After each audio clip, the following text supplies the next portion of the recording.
ৰামদিয়া শ্ৰী শ্ৰী বংশীগোপাল ঢাকুৰাপাৰা সত্ৰৰ নৱনিৰ্মিত তোৰণ উন্মোচন। শ্ৰী শ্ৰী বংশীগোপাল ঢাকুৰাপাৰা সত্ৰৰ ৰামদিয়াৰ নৱনিৰ্মিত মূল তোৰণ আজি এক ধৰ্মীয় ৰীতি নীতিৰ মাজেৰে উন্মোচন কৰা হয়। এই অনুষ্ঠানৰ আৰম্ভণিতে দাতা পৰিয়ালৰ তিলক চন্দ্ৰ মজুমদাৰক গায়ন বায়নেৰে সত্ৰ প্ৰাংগণলৈ আদৰি অনা হয়।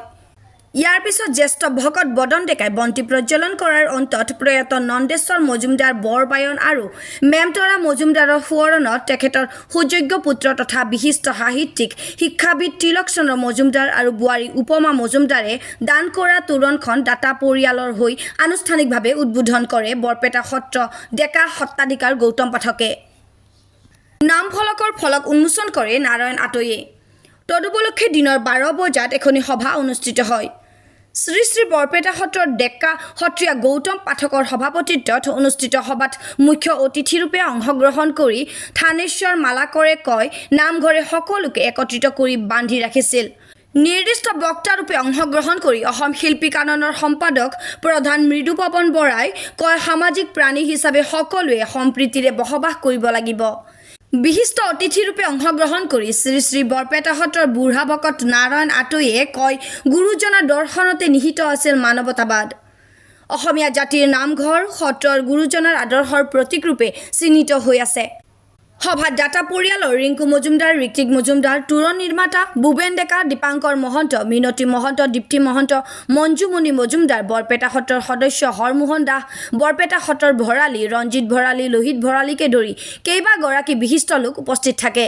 আমাক এই সত্ৰৰ পৰা বৰপেটা সত্ৰলৈ আমন্ত্ৰণ জনাইছিলে।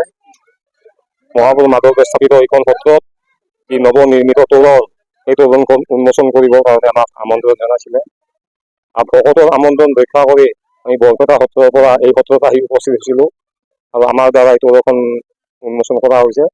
আজি এনেকুৱা ভকতৰ যিটো পৰিৱেশ দেখা পাইছোঁ, নিশ্চয় ইয়াতে কলা কৃষ্টি সংস্কৃতি, শংকৰী কলা কৃষ্টি সংস্কৃতি ইয়াতে বিৰাজমান হৈ আছে আৰু ভৱিষ্যতলৈ হৈ থাকিব আমি আশা কৰিছোঁ। আৰু আমি এনেকৈ ভকতৰ সংগ যেন সদায় লাভ কৰি থাকিব পাৰোঁ।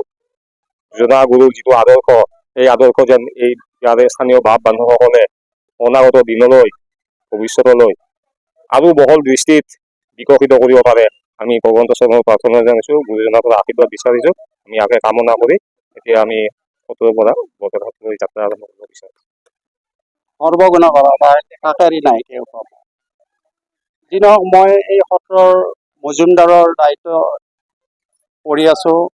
কেনেধৰণে চলাইছোঁ বা কেনেকৈ এইটো মই নাজানো, ৰাইজে সকলো বুজি পাইছে।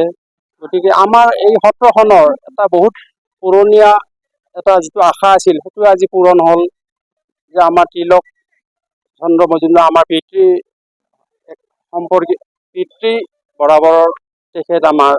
গতিকে তেখেতলৈ আমাৰ বহুত শ্ৰদ্ধা থাকিল, তেখেতৰ আশু আৰোগ্য কামনা কৰিছোঁ। গতিকে এই সত্ৰখন যাতে আৰু উন্নত ধৰণৰ কৰিব পাৰোঁ সেইটোৱে মোৰ কামনা। বাকী ইমানে মই ক'বলৈ।